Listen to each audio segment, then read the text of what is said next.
Бердібек Соқпақбаев, балалық шаққа саяхат, үзік-үзік суреттер, жаз, жайлау, шұбала қонған киіз үйлер, қанаттас бір ауылға апаммен жетелеп қыдырыстап келген. 3-4 әйел үйде шай ішіп әңгімелесіп отырды. Мен сыртта асық ойнаған балалардың қасында қызықтап қарап тұрмын. Ересектеу баланың бірі кенет иығымнан жұлқып қалды. Әне, сен тастап шешең кетіп бара жатыр. Ауылдың ортасын қақ жарып тарам-тарам соқпақ жол өтеді. Сол жолмен түйеге мінгескен екі әйел соқтырып кетіп барады. Екеуі де кимешек киген. Артындағысы аумаған менің шешем. Мені бөтен ауылда қалдырып жөнеп барады. Мен шешемнен өлмей қалармын. Апа, апа деп артынан қуып бердім. Қолымдағы даусым Құдайға жетіп бақырып жүгіріп келем. Аяулы шешемнің маған бұрылып қарағысы да келмейді.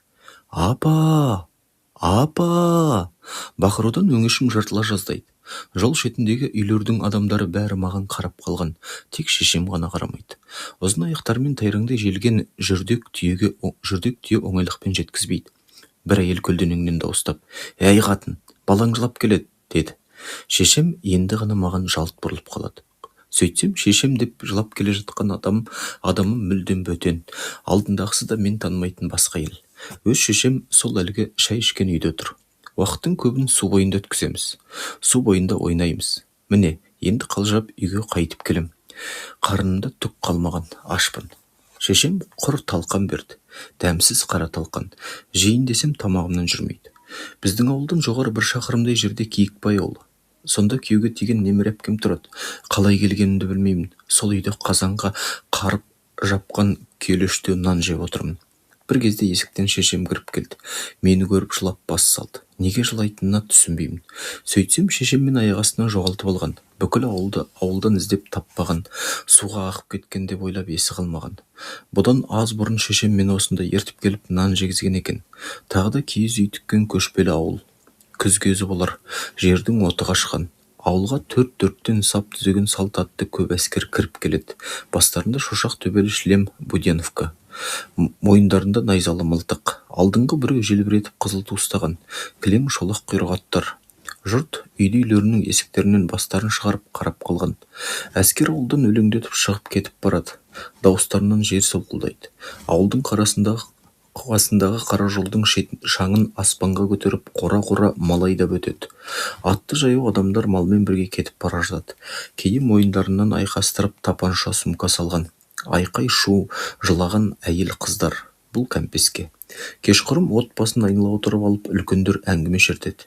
Іштерінде менің әкем, ағаларым, жұрт колхоз болады. Бір қазаннан ас ішіп бір көрпенің астында ұйықтайды деген тәрізді үрейлі әңгіме айтылады. Бай құлақты жояды екен дейді.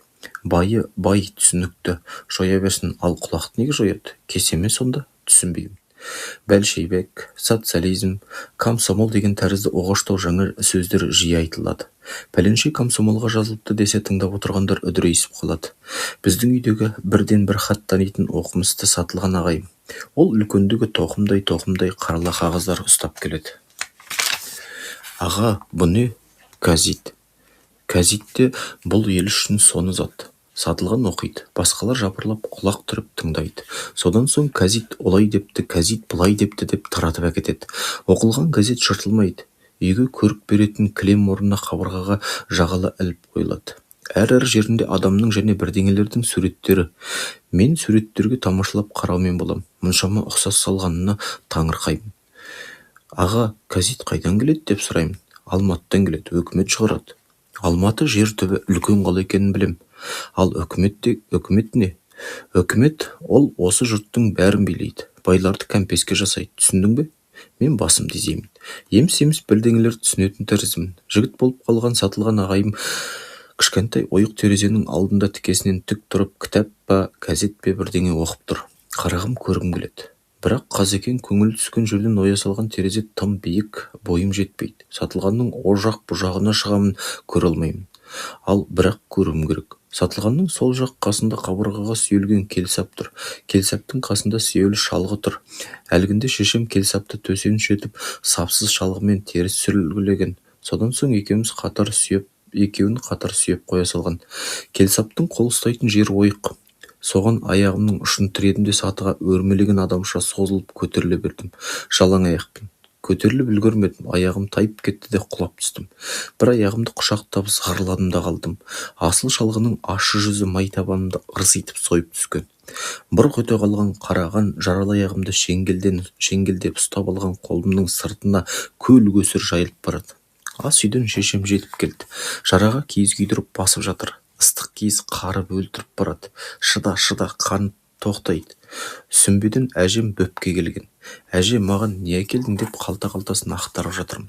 Әжемнің қалталарында түп болмайды. Түп болатын шығар ау, бірақ оған менің қолым оңайлықпен жетпейді. Қолтығыма дейін сұғып жіберіп іздегенде қалта түбінен қолыма ілінбейтін нәрсе жоқ. Жіп, шу, қол орамал, оймақ, құрт, кәмпит бәрі аралас. Кешкі уақыт. Бәріміз үйде отырмыз. Мен әжемнің мойнына асылып, мазалап ойнай бердім. Әжем көнбіс, әрі жұмсақ.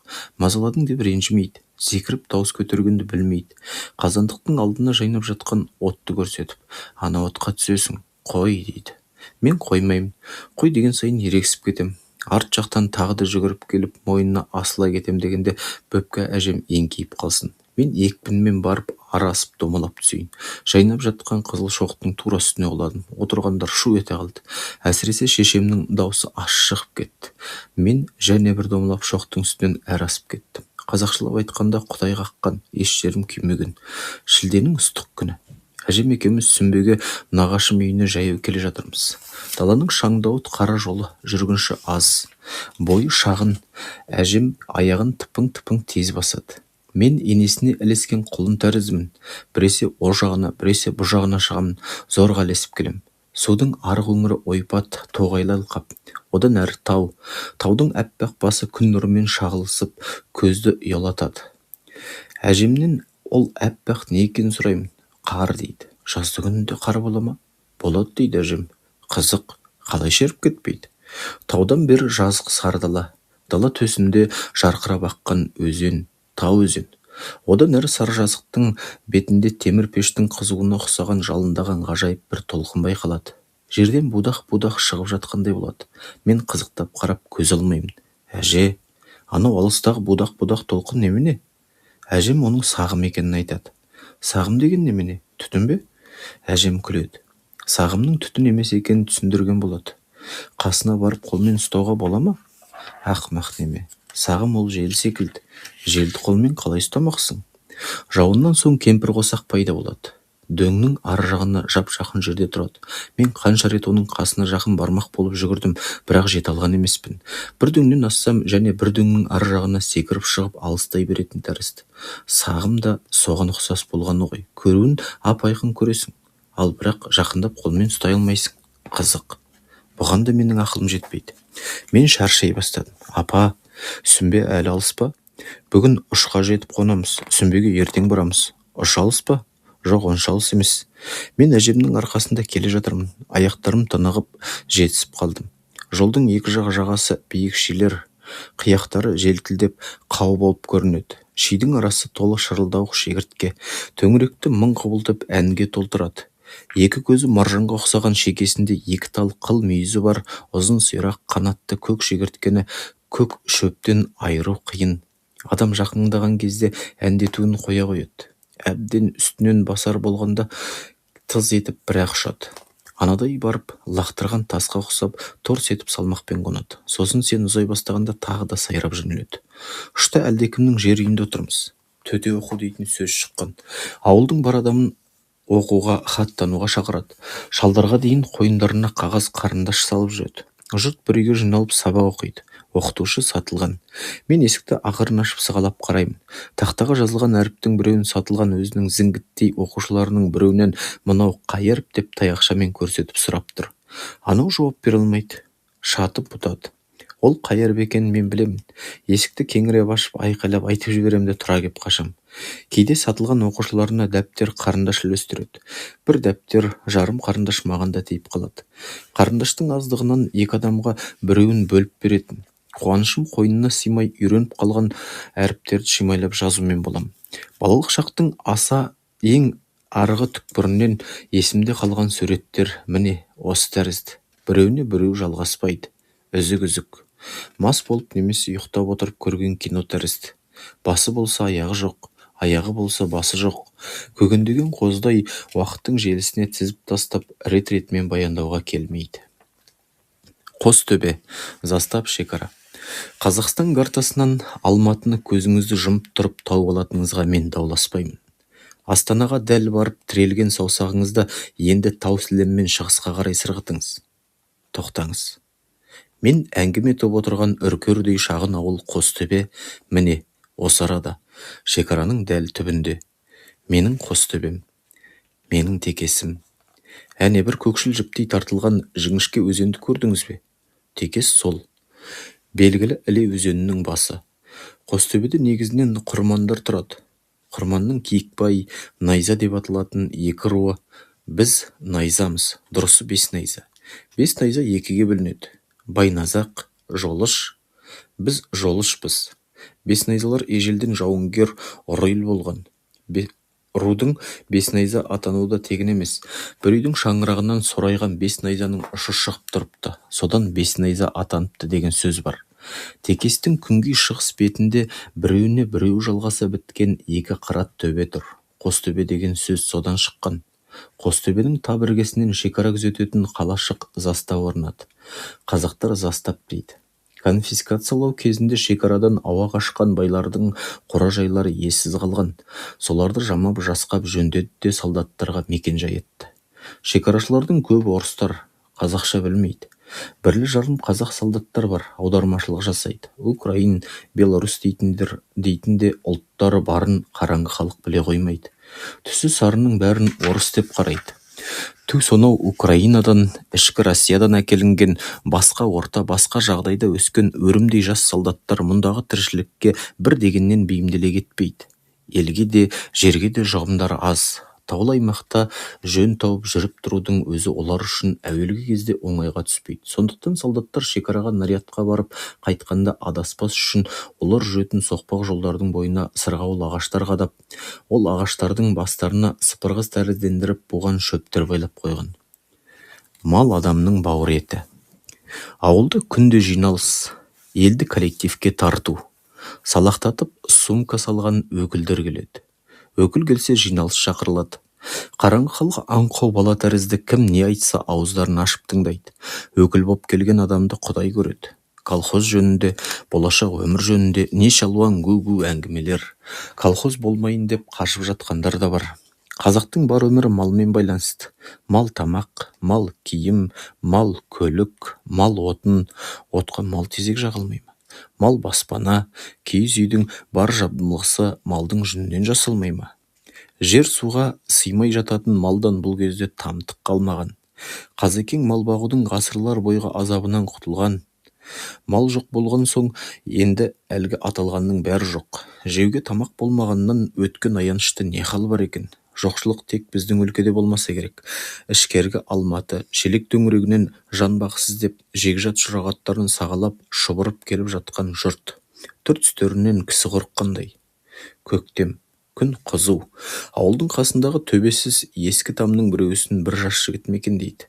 Аяқ-қолдар шелектей боп көгеріп ісіп кеткен, көздері қап-қара әдемі. Оқта-текте ел қыдырып қайыр тілейді. Өзінде жоқ ел оған не беру мүмкін? Жаркенттен біздің үйді Мият тұтып Мұхаммади, Жүніс дейтіндер келген. Жүніс шал Мұхаммади, оның баласы. Жігіт, әйелдерінің аттары есімде қалмаған. Мұхаммадидің мен құралпы бір ер баласы бар. Аты Садық. Екеуміз бірге ойнаймыз. Садықтың сары резинкада істелген мүйізатары бар. Біз Қостөбенің балалары бұрын мұндайды көрмегенбіз. Біздің қару-жарақ қорымызда мұндай аспап бұрын соңды болмаған.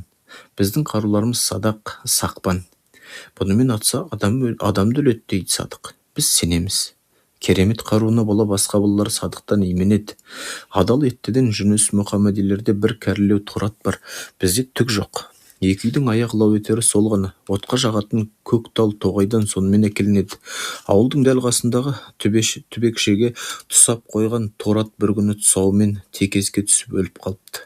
Ішіне су толған, қарның қампитып бірнеше адам жағаға сүйреп шығарды. Мал иелерінің сондағы боздақ жылағанын көрсеңіз, шал да, Мұхаммади де, әйелдері де, тіпті кішкентай Садық та мал емес, ең бір аяулы жақын адамдар өлгендей көздерінің жасы көл болып еңіреп жүр. Қазаққа малдың қаншалық жақын екенін мен сонда білдім. Бір үйдің бүкіл үміт тіршілігі күн көрінісі торы атпен қосылген дейді. Оқимын. Жаз кезінде өзіміз үйде барда күндізі біздің үйдің есіктері еш жабылмайды. Даладан жарық пен таза ауа кіргізіп есік жабық болса, мұрынды дереу бітеп қалатын көк иістен жанымыз сақтап тұрады. Егер бар болып қарынға тамақ салып алса, жан сақтаудың бұл да таптырмайтын тәсілі, ал жоқ болса уақас жоқ. Адам тамақ ішпейді өмір сүре алатынын біз тәжірибеде көріп жүрген жандармыз. Есік жабық кезде үй ішіндегі адамдар біреуін біреуі әзер көреді. Дастархандағы тамақты әзер таниды. Әйнектерін кір басқан бір ғана ойық терезе үйге түсер жарықтың қас жауы. Әлгіндей терезеде желдеткіш бола ма? Есік жабық болса, еңсең басылып үйде емес үңгірде отырғандай боласың. Таңертеңгі уақыт. Екі есіктің екеуі де ашық. Төр үйде сыз еденге төселген құрым киіздің үстінде төрт көзіміз түгел ағзаңғы шайымызды ішіп отырмыз. Шай емес, ақ су. Төрт көзге кіретіндер әкем Ыдырыс, шешем Әспет, тәтем, әкемнің інісі Смағұл, ағайым Сатылған және мен. Бір үйде 5 жанбыз. Ауылдағы үлкен де емес, кіші де емес, орташа семья. Арық тізесі ағаштай сорайып, егін тіреген аурушаң шешем жез шәугімнен ақ су құйып отыр. Еденге жая салған жамаулы шыт дастархан. Дастарханның дәл орта тұсына құрсаулы қоңыр жағал ағаш тостаған мен қара талқан қойылған. Тостағанда бір ғана ағаш қасық. Жұмыскер қасықта дамыл жоқ. Тостаған шыр айналып әркімнің алдына бір болады. Әр ауызға талқанды бір жеткізіп қайтады. Әкем Ыдырыс кең өңеш қомағай адам. Қасық оның қолына тиген кезде тостағандағы талқанның бір жамбасы үңірейіп қалады. Науқасшаң шешем қасыққа сирек қол созады. Жұтсаң кебек жұтқандай өңешті тұқырлатып ұстап қалатын дәмсіз қара талқанда ол дені сау біздерге ұқсап қарпып жей алмайды. Мүмкін болса бір уыс, жарым уыс ақ талқанды өзіне бөлек жасап жейді. Бір түйір, жарты түйір тәтті табылса аузының дәмін алып, ақ суды сонымен ішеді. Мен шерімді бағана ішіп болғам, сонда да дастархан басынан тұрып кете алмай жіпсіз байланып отырмын. Оның сойылдай мықты себебі бар. Кенет ауыл қазағының дағдысымен есік қақпастан екі адам салаң етіп кіріп келді. Ассалаумағалейкум. Әліксалам, төрлетіңіздер. Ұзынды қысқалы екі еркек аласа есікті денелерімен бітеп қалбиып тұр. Оның бірі тәпелтек бойлы жалпақ жігіт Ұзақбай, осындағы ауыл совет хатшысы.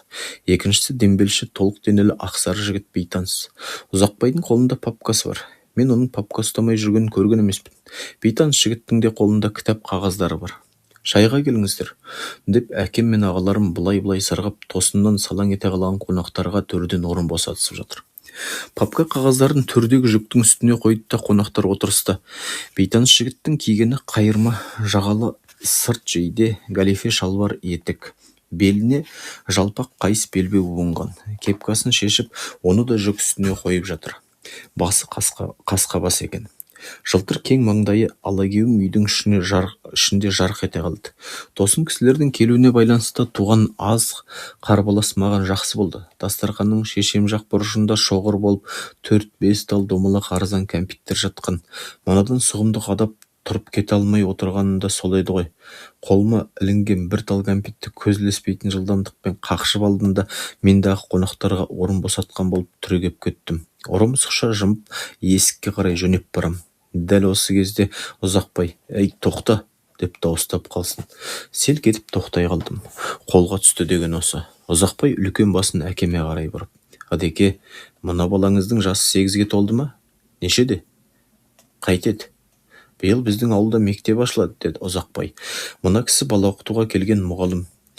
Соған мектепке баратын балалардың тізімін алып жүр едік. Мен дедім, қолға түспеген екенмін. Мектеп ашылады деген хабарға құлағым елең ете қалды. Менің жасым түгілі өз жасымнан жылда шатасатын момын әкем менің қаншада екенімді дәлдеп айта алмады. «Қайдам, Әспет білмесе», деп өзінен гөрі зейін шешеме қарады. «Алдағы Наурыз көжеде 9-ға толады. Рысжан күйеуге берілетін жылы туған», деді шешем. «Рысжан қайда? Мұнда берілмеді ме?» «Мұнда емей-ақ, дәл сол жылы болатын. Кебеже жәкемдікі, бәріміз ана әр жақта Қарасудың бойында отырғанда туған. Молдағожаны құтқарған ит талайтын жыл. Иә, шөп шабыс кезі болатын деп әкем есіне енді түсіре бастады. Бұның туған жылы қай жыл екенін айтсаңыз, мен есептеп шығарайын, деді Ақсары мұғалім. Ол салмақпен баптап сөйлейтін адам екен. Шешем менің тышқан жылы туылғанымды айтты. Қасқабас мұғалім саусақтарын жұмып есептей бастады.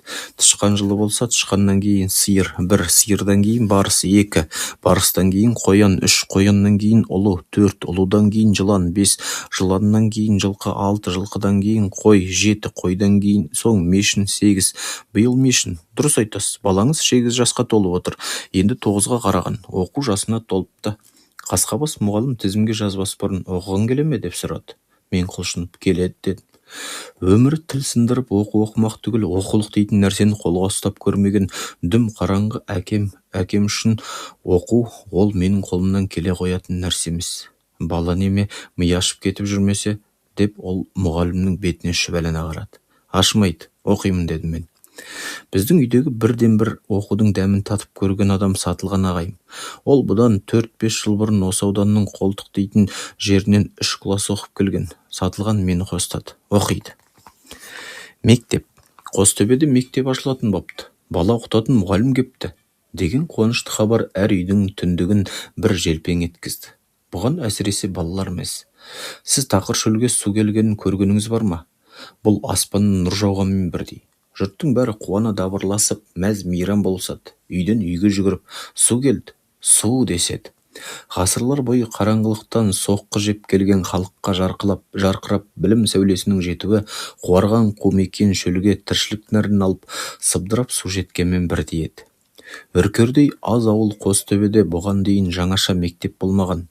Жұрт балаларын Нарынқол, Сүмбе, Жалаңаштарды жырақтағы мектептерге апаратын. Оған өзі аш-арық, қолы қысқа халықтың бәрінің бірдей шамалары келмейді. Сондықтан да біздің ауылдың оқу жасындағы балаларының көпшілігі әлі күнге мектеп есігін ашып көрмеген. Оқу оларға созса қол жетпейтін алыс армандай көрінетін. Сол арман бір-ақ күнде топ етіп алақанға өзі келіп қонғалы отыр. Қазақ айналайынды шілдей тоздырып, көгертпей келген бір көне дерт бар. Ол аталастық, рушылдық алакөздігі. Киікбай мен Найза түбі бір атадан тараса да екеу ылғи екі жік. Бір артельге бас қосып отырса да екеу екі бригада. Іргелері тиіссе өрт шығатындай екеу бөлек қоныстанған. Найза ауылы Киікбай ауылы деп бөлек-бөлек аталады. Мектептің ашылған жері Киікбай ауылы. Таңертең шайымызды ішіп алып Садық екеуміз күндегі дағды бойынша жар жағалап ойын қуып кетіп бара жатырдық. Кенет қарсы алдымыздан салт атқа мініп одыраңдаған бригадир Нұрғазы шыға келді.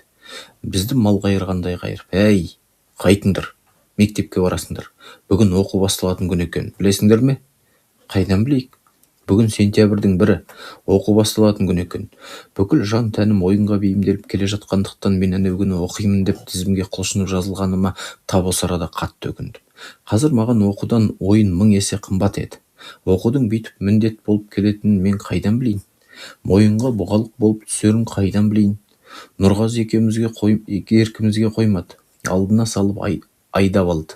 Басымыз ауған жаққа қаңғып жөнелетін қайран еркіншілік өмір енді біткен екенсің деген қайғылы ойға келдім. Үйден жоспарлап шыққан нешалуан қызық ойындардың бәрі қалғалы отыр. Ана үй, мына үйден жинастырған бала саны көбей берді. Айдаушымыз Нұрғазы қойша топырлатып қолағаннан қолап 2 шақырым жердегі Киікбай ауылына алып келді. Міне мектеп. Ауылдан жеткерлік шаңы аз көгал жерге тігілген кәдімгі киіз үй. Осы киіз үйде біздің тұңғыш сабағымыз басталды. Мұғалім әнеугүнгі қасқабас жігіт, Напсысы Сағатбай Хасенұлы. Ол кезде жарымыншы класс дейтін болатын. Біз сол жарымыншы классқа жиналған бұрын мектеп есігін көрмегендерміз. Жалпы санымыз 30 шақты. Жарым-жартымыз Киікбай, жарым-жартымыз Найза ауылының балаларымыз. Барда жоқ. Бірімізге біріміз сығылысып, малдас құрып жерде отырмыз. Киіміміз былғанады, астымыз сыз өтеді деп қорыншақтайтын біз емеспіз. Күл мен топыраққа еркін аунап өскенімізді көрсетіп, мұғалім отырыңдар дегенде шөге кететіміз. Сауатымыз бірдей болғанмен жастарымыз бірдей емес, ала құламыз. Ең кіші дегендер мен шамалас, ең үлкен дегендер 15-16-ға келіп қалғандар. Кәдімгідей мұрт шығып жігіт бола бастаған балалар бар. Бәріміз жарымыншы класс. Көпекбайдың Жүнісбайы, Батырқанның Жанбосыны, Шықабайдың Тұрсынбайы, баяғы заман болса әйел алуға жарап қалған соқты ауылдай жігіттер, олар да жарымыншы класс. Мұғалімнің алдында шағын тақтай стол, жап-жаңа қызыл шүберек жабылған. Осы қызыл шүберек бүгін салтанатты күн екенін аздап болса да білдіріп тұрған секілді. Қасқабас мұғалім сүйкімді жұмсақ адам. Көз қарасынан жып-жылы нұр себелеп тұрғандай болады. Дауысы мәнерлі де құлаққа жағымды. Бірінші күнгі сабақты ол түгелдей әңгімемен өткізген еді. Өзім өз боп, мен дәл осындай әңгімешіл адамды көрген емеспін. Дүниеде білмейтін нәрсесі жоқ. Ғылым жайлы, қазақ халқының өткені мен болашағы жайлы, патшаның құлауы жайлы, Ленин жайлы көп әсерлі әңгімелер айтып берді. Біз аузымызды ашып үйіп тыңдағанды ғана білдік. Сағатбайдың әңгімелерінен мен дүниенің төрт бұрышына сапар жасап қайтқандай әсер алдым. Бір ғана күннің ішінде білмесімді біліп, ақыл-ойға кемелденіп, іштей түлеп шыға келгендей болдым. Бағана Нұрғазы оқуға барасың дегенде ойынды қимай көңілім күрт түсіп кеткенін есіме аламын. Оқуды мойныма бұғалық түскендей көріп едім. Осының бәрі бекершілік екен. Оқуға жазылғаным қандай жақсы болған. Сағатбай әңгімесінен мен біз секілді кедей балаларының оқуға қолы жетуі тек Совет өкіметінің арқасы екенін білдім. Лениннің арқасы. Бұрынғы заман болса оқу қайда бізге? Бай қой қозысын бағамыз, малай боп өмір кешеміз. Лениннің оқы және оқы деген әйгілі сөзін сол күні Сағатбайдың аузынан естідім. Сағатбай әңгімелері ғажайып қызық ертегі тәрізді. Қанша тыңдасам тыңдай бергім келеді. Еш жалықтырмайды. Мен дүниедегі данышпанның данышпаны мұғалім екен деген ойға келдім. Өскенде Сағатбайға ұқсап мұғалім болуды армандадым. Балаларды аузыма қаратып, мен дағы неше алуан қызғылықты әңгімелер айтып берсем деймін. Киіз үй мектепте оқып жүріп жаттық. Әліппе жетіспейді. Екеу ара бір оқулық. Дәптерді тіземіздің үстіне қойып немесе жерге етпеттеп жатып жазамыз. Бір күні бормен жазатын тақта пайда болды. Классиком тазалық сайлап алдық. Классиком болып пысықтығымен бүкіл ауылға әйгіленген Жүнісбай тазалық боп ішіміздегі ең таза, ең ұқыпты майра сайланды. Сағатбайдың алдында кішкентай сары жез қоңырау шылдыр-шылдыр еткізіп үзіліске шығарады. Сағатбай бала мінезді ойынқұмар адам. Үзіліс кезінде бізбен бірге қосылып ойнайды. Қалайда бізді зеріктірмеудің, өзі де зерікпеудің амалын ойлап табады. Мысық, тышқан, ақ серек, көк серек, үшінші артық секілді ойындар ойнайды. Сағатбай ойынға жан-тәнмен беріліп, осыдан өзіне рахат тауып қызып ойнаушы еді. Кішкентай балалардың біреуін мысық боп қуалағанда көздері мысықтың көзіндей жайнап, түр түсі біртүрлі айбаттыланып, еліріп кетеді. Сен шын тышқан болғанда артыңнан нағыз шын мысық қуып келе жатқандай зәрең қалмайды. Ауыр да мол денесімен қатты қызып жүгірген кезде Сағатбай егін алқымына тығып алушы еді. Қашан тышқанды қуып жетіп басталмайынша жаны жай таппайды. Оқулық қана емес, қарындаштың да тапшы кез. Bir күн Сағатбай класқа бір уыс қарындаш алып келді. Екеу ара бір қарындаштан үлестерді де өздерің пышақпен бөліп алыңдар деді. Осы арада класста біраз дау жанжалдар туып қалды. Бөлінген қарындаштардың бір жағы ұзындау, бір жағы қысқалау болып шығады. Әркім ұзынырағын алғысы келеді. Тоқтаңдар, бөлмей тұра тұрыңдар. Сағатбай осыны айтты да жерден қарындаштың ұзындығындай бір тал шөп тауып алды. Оны қарындаштың бойына дәл етіп туралады. Сосын екі бүктеп сындырды да әр сынық қарындаштың тең жарымы болатынын, яғни қарындаштың дәл ортасын табудың қарапайым тәсілі осы екенін көрсетті. Осы бір оп-оңай ақыл біздің басымызға негіп келмеген. Ал енді ұзынды қысқалы боп бөлініп қойған қарындаштар бар емес пе? Оларды қалай етеміз? Сағатбай бұған да ақыл тапты. Жеребе салып, ешкім ренжіместей етіп бөліп берді. Жеребесі мынадай: қарындаштың екі бөлігінде ол кесілмеген ұштарын теңестіріп, кесілген жағын көрсетпей ұстап тұрады. Таласушы балалардың біріне: "Қане, қалағаныңды суырып ал" дейді. Суырасың, ұзыны кез келе ме, қысқасы кез келе ме, өз бақытың. Ақыллылық тек үлкен істен байқалмайды, ұсақ түйектен де анық көрініп тұрады. Сағатбай сабақ беруде ғана емес, тұрмыста кез боп қалатын ескерусіз жайттардың бәрінде де тапқыр адам еді. Киікбай Найза. Мектеп түпкілікті болып басқа үйге көшті. Сол Киікбай ауылында бұрын мешіт болған бір ұзынша там үй барды. Діннен қадыр кеткен соң терезелері қирап, сырт қабырғасының сылағын жауын езіп түсіріп қаңырап бос тұратын. Сол үй қайта жөнделіп, ортасына темір пеш орнатылып, терезелері бүтінделіп мектеп болған. Біз қазір осында оқимыз. Бір кезде дін ордасы болған мешіт, қазір білім ордасы, мектеп.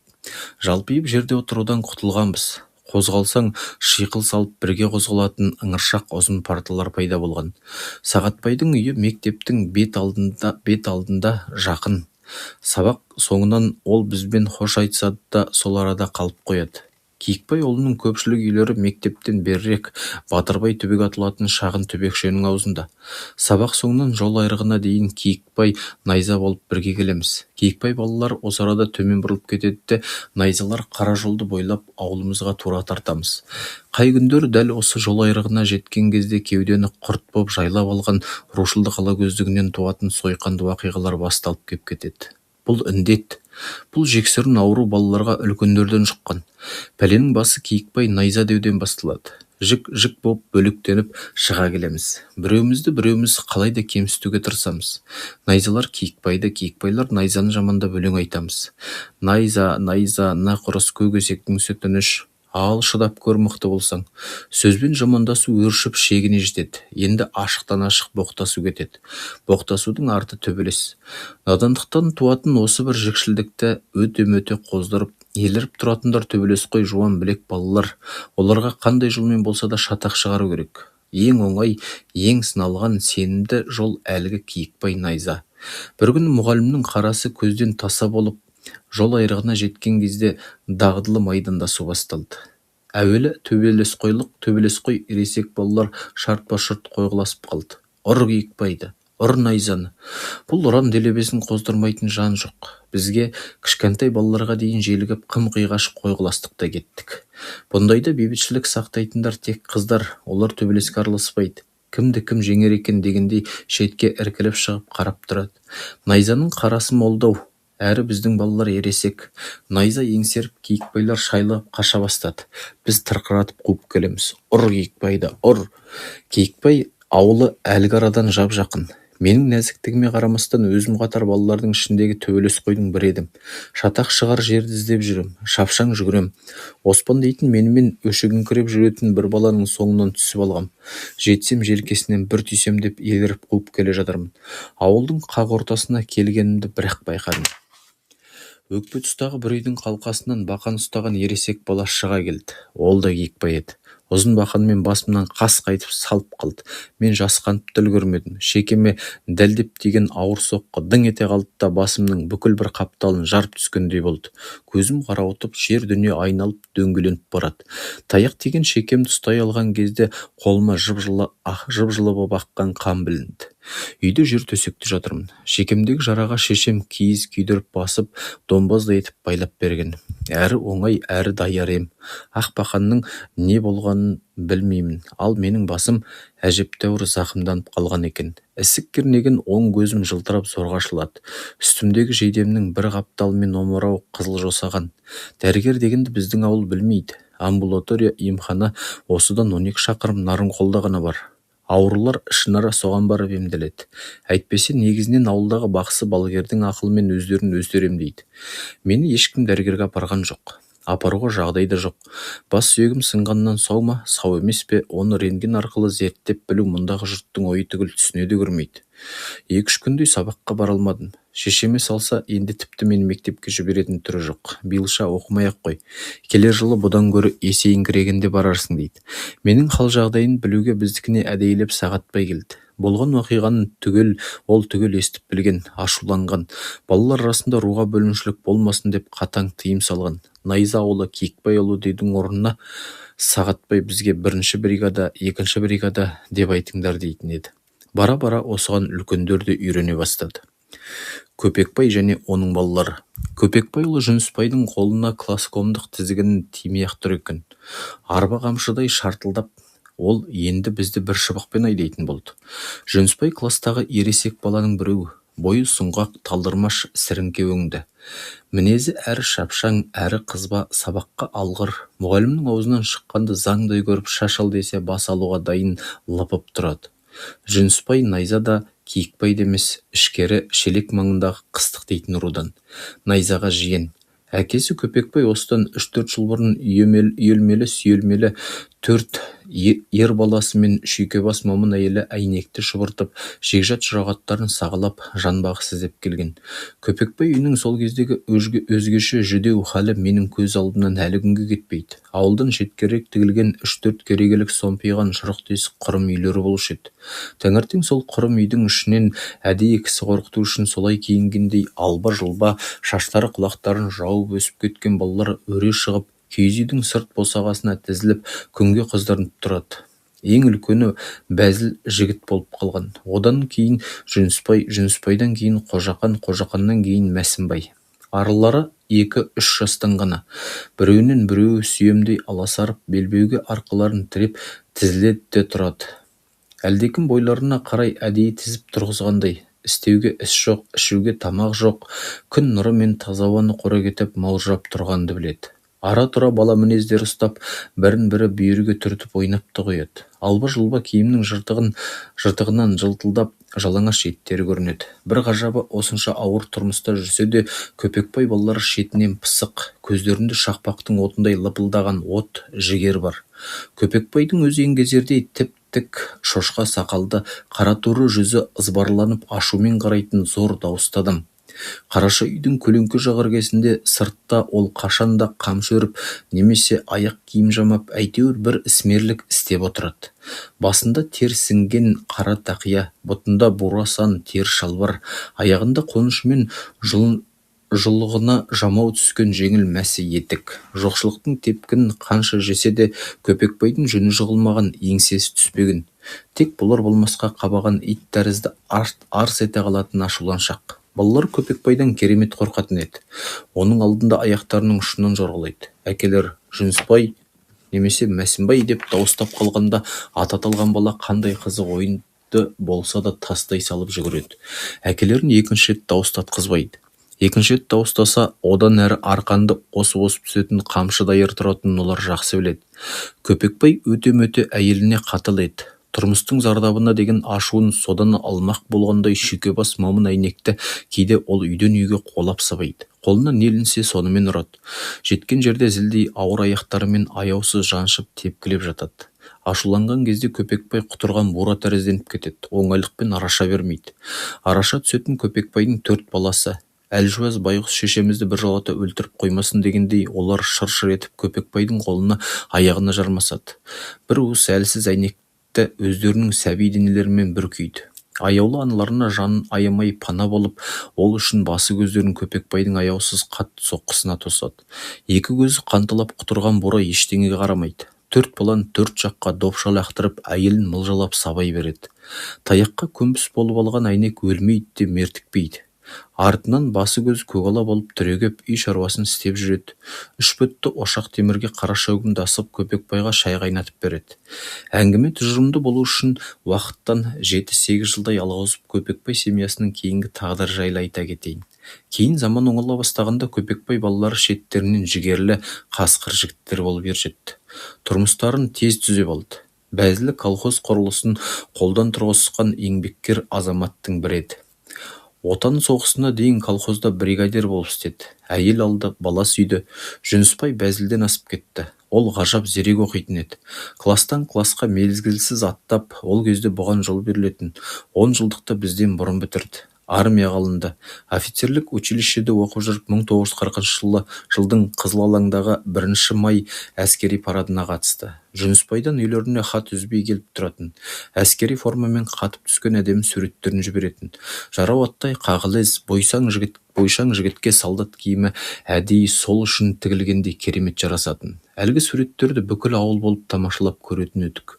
Көпекбайдың 3-ші ұлы Қожақан жас жағынан менімен шамалас. Оның өнер қабілеті 2 ағасының екеуінен де артық еді. Сабақты озат оқумен қабат талантты музыкант болатын. Домбыраны жас кезінен безілдетіп тартатын. Домбыраны және өзі жасап алатын. Музыка аспаптарының қай түрінде Қожақан өздігінен меңгеріп төпеп әкететін. Қыз бозбала кешқұрым Қожақанның маңына жиналатын. 1940 жылы Қожақан Алматы педучилищесіне оқуға түседі. Ол сонда оқып жүргенде Көпекбай бір рет сонау 350 шақырым жердегі Қостөбеден Алматыға баласына салт атпен араға пәлен қонып азық-түлік жеткізіп беріп қайтады. Соғыс басталғанда Қожақан өз тіленіп майданға аттанған еді. Осы аталған үш жігіттің үшеуі де сайдың тасындай ірі аяулы жандар еді. Аш өмірдің батпағын белшеден кешіп жүріп, қайғырып қапалануды білмейтін. Үшеуі де өмірге ғашық жандар, жалын атқан арман иелер еді. Алда сәулетті болашақ барына кәміл сенетін, сол үшін жан қиюға дайын тұратын. Үшеуі де адал коммунистер еді, ауылдың көркі еді, сән еді. Жұрт балаларына Көпекбайдың балаларындай неге болмайсың, солардан неге өнеге алмайсың деп ұрсушы еді. Шіркін, амал нешік, үш әсем қызғалдақтың үшеуінде соғыста жал мезгіл жетпей мерт етті. Үшеуі бірдей майданда қаза тапты. Бура шал көз жасы алты тарам болып аңырап қалды. Кішкентай шүйкебас әйнек балаларының қайғысынан одан бетер жаншылып өлермен болды. Көпекбай балаларының ең кішісі Мәсімбай қазір бар іргелі бір совхозда салауатты парторг. Әңгіменің бастапқы мерзіміне 1933 жылдың күзіне қайта оралайық. Көпекбай үйі бірінші бригадада, яғни Найза ауылының ішінде. Жүнісбай таңертең елден бұрын тұрады. Үйді кезіп, мектепке баратын балаларды оятады. Сөйтіп бізді жинап алып, түгендеп мектепке бастап келеді. Бірде-бір баланы себепсіз мектептен қалдырмайды. Бұны өзінің класкомдық міндеті деп ұғады. Сабақ кезінде де Жүнісбай жан-жағына алақтап қарап, бізді бақылауға алып отырады. Біреу қыбыр етсе мұғаліммен қабаттасып: «Пәленше, тыныш отыр, жап кітабыңды, немесе артыңа бұрылшақтамай отыр», деп шақ-шақ етеді. Өте қырғыш, қазанның түбін тезеді дегендей. Кейде ол мұғалімнен асып та кетеді. Бала артық кетіп қаласың дегенді сағатбай оған үлкендеу, жұмсақ мұрынның танауы сәл делдиіп жымиюмен білдіреді де Жүнісбайды қабағымен басып қояды. Мұғалім барда өстетін Жүнісбай мұғалім жоқта тіпті шырқап кетеді. Бізді бір шыбықпен айдап бағындырады. Кейде сағатбай класты Жүнісбайға тапсырады да өзі оны-мұны шаруамен бір жаққа аз уақытқа кетіп қалады. Жүнісбай класкомның қатаңдығын сіз сонда көріңіз. Алға мұғалімнің орнына барып қаздиып тұрып алады да класқа деген істетеді. Жүнісбайдың әміріне бағынбайтын, одан сескенбейтін бір жан жоқ. Біреуге ашумен қараған кезде Жүнісбайдың көздері найзаның ұшындай суытып, екі беті ішке қарай сұрлана қабысып, жақ жүндері тікірейіп көтеріліп кетеді. Сәл ғана тәртіп бұзған оқушыны қысырықтың айғырынша жымқырып шайнап тастауға дайын тұрады. Бізбен бірге Жанбосын деген бала оқиды. Жасы Жүнісбаймен шамалас. Ауыл совет председателі Батырқанның баласы. Ұлдан әке-шешенің жалғызы болып ерке өскен. Маңайындағы балаларға өктемдік жасап үйренген, шатақ қойлау. Киімі сылқым бозбалаларға еліктеп, сәндеп киінеді. Жанбосын бүгін ертең өзі де дайын тұрған бозбала. Қостөбеде мектеп ашылмай тұрған кезде Жанбосын Көпекбай балаларын адам демейтін. Олардың маңынан жүруге жиренетін. Жүнісбай Қожақанға кемсітіп шекесінен қарайтын. Сол Жанбосын ғана бұрынғы әдетімен кейде Жүнісбайға қодилана қарап, бетіне қарсы келіп қалады. Жүнісбайды тыңдамай сотырлық мінездер көрсетпек болып тұрады. Тежелетін бірақ Жүнісбай емес. Ол одан бетер шақылдап, өзінен гөрі денелі Жанбосынға тістене тақалып: «Сен немене, бағынғың келмей ме? Әкем ауылына екен деп дандайсың ма? Бағынасың. Сенің мына бүтін киімдеріңнің құны мен үшін бір-ақ тиын», дейді. Жанбосынды айбынымен еріксіз еңсеріп алады. Жүнісбай өжеттің өжет еді. Ешкімнен қорықпайтын да қаймықпайтын. Алдына Әзірейіл келіп тұрса да қасқайып, айылын жимай сөйлесетін. Сабақтан, мектептен тыс уақытта біз мұғалімді ұмытуға бармыз, ал Жүнісбайды ұмыта алмаймыз. Қайда жүрсек те Жүнісбай ойымызда жүреді. Оқушыға лайықсыз сәл ғана қылық жасасақ, жерден шыққандай болып Жүнісбай сопаң етіп шыға келеді де сол арада тұрып жер-жебірімізге жетеді. Бүкіл Қостөбеде Жүнісбайдың көрмейтін, білмейтіні болмайды. Бала біз түгіл Жүнісбайдан үлкендер қаймығатын еді.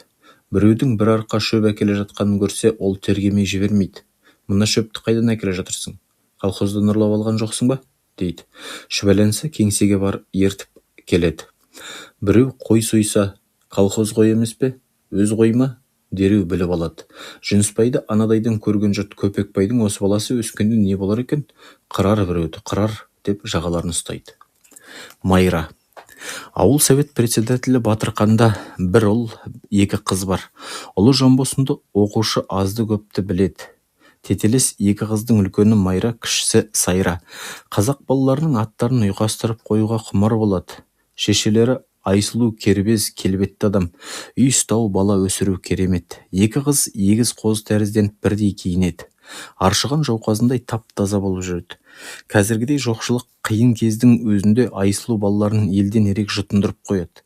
Батырқан шалағат болғанымен өмір сүруге өте бейім адам. Орысша біледі, шекарашылармен байланыс күшті, қол астына екі колхоз қарайды. Сырттан келген дәрежелі қонақтар, өкілдер Батырқанның үйіне түседі.